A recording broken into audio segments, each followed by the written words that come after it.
BDS is a disease. We have to deal with the symptoms, but we also have to deal with the core underlying roots.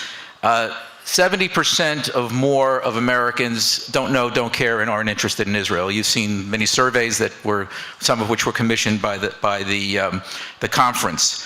Yes, there are haters out there, but frankly, they're not the people that we should be focusing upon. If you ask these 70% of Americans to describe Israel, they'll say Jewish, religious, conflict, and the famous number 4 most prevalent comment is nothing. So we're dealing with ignorance and apathy. And who are the people who are ignorant and apathetic? It's the young, it's diverse, it's the future.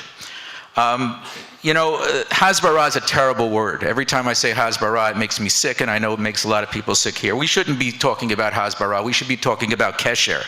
How do we engage these people with Israel in ways that are relevant and important to them? It's lo meharosh mehalev. Tzrichim lasot meharosh, no lo meharosh mehalev. We have to get to people's hearts and make them understand that Israel shares their values, shares their interests. So if you look at what we do, we talk about food, nature, arts, lifestyle, health, innovation, all the things that distinguish Israel, certainly from our adversaries.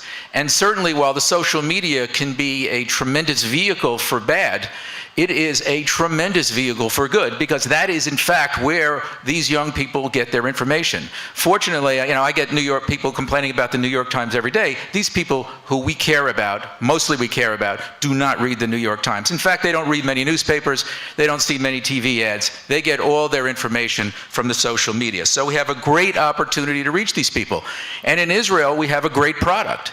And if we take that product and we market it well, we talk and proactively, positively, engaging to the masses, on the campuses, we can reach these folks. Now, we test everything we do, and we can show that if we start with a net positive of Israel of about 20%, which is what it is, 40% positive, 20% negative, and 40% don't care, we can get that positivity up to 70% by just engaging kids, folks, young people in general, but people in general, about stuff about Israel that they care about. It can be bird watching, it can be innovation, it can be human rights, it can be environmentalism. There are so many subjects out there. And how do we do it? We do it professionally. We run this like a business, and you have to run it like a business. We measure everything we do. We get metrics about who we're reaching, how we're reaching them, how much it costs us to reach them.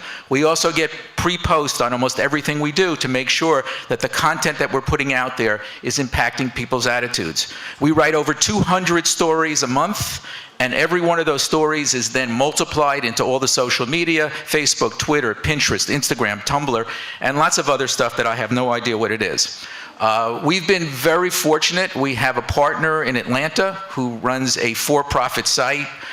They have over 100 million unique visitors and over 300 million page views a year. They have offered their resources to us for money. We pay them. By the way, we're a nonprofit. We're a 501c3. I work pro bono. But we do have an organization that we pay. And we pay for media, and we pay for search. And they leverage out there to find these people who should find out about Israel on campus. And we do change people's opinions. So last month, we had over 2 million visits. Our target for this year is 50 million. It's cheap, it's efficient, you can target it. Some federations and some other organizations are asking us to target certain campuses, certain regions, certain demographics in order to reach those campuses. For example, we can do the top 50 campuses in the US for a media budget of just about $1 million, which $1 million is $1 million, but to reach 50 campuses, or to reach 150 campuses, it would be $2 million, highly efficient, highly impactful. We can change the underlying environment on which our kids are faced on campus. And in fact, what we find is a lot of Jewish kids. Now, just to be clear, our target is not Jews. Although, obviously, when we go out there, we get a lot of Jewish kids. But Jewish kids tell us they feel positive, they feel inspired, they feel empowered by the fact they have a vehicle they can say to their friends, hey, take a look at Israel. Here's some cool stuff on Israel. Engage with Israel. It's not the answer to a lot of these issues of what our enemies are doing, but it certainly is a starting point in order to impact those attitudes. You know, I ran a lot of brands, and what we say is, if you're going to run a brand, you have to have category awareness, then purchase interest, then trial, then repeat, then you get loyalty. Unfortunately, in a lot of the stuff that we do on Hasbara, terrible word, we go right for, I want you to buy my brand.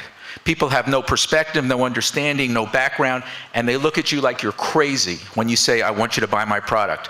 What we have to do is we have to engage. We have such a great product in Israel. We have to engage this population, these kids, this generation, engage them with Israel, have them understand who Israel is and why Israel is something they share their interests, they share their values, and why they should at least not hate Israel, at least not turn against Israel.